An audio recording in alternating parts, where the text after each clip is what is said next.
Charlotte McBride, we've been tracking severe storms across the entire area with heavy rain at times and strong winds. And right now in Northern Virginia, there are about 7,000 customers without power. No outages reported here in D.C. and Maryland, but scattered outages throughout. So what kind of weather can we expect for the rest of the evening? Let's get right to Michaela.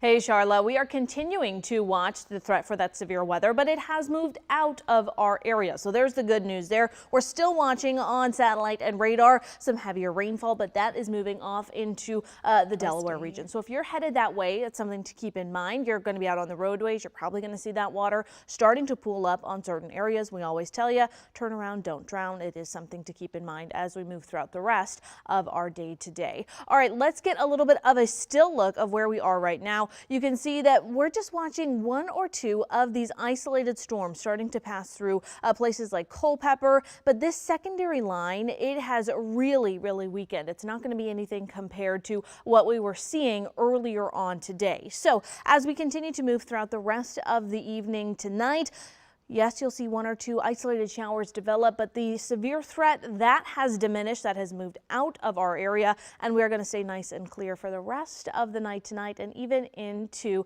the day tomorrow. All right, our Rafael Sanchez Cruz has been checking out some of the damage due to the storms in the district and joins us now from Northeast. Rafael?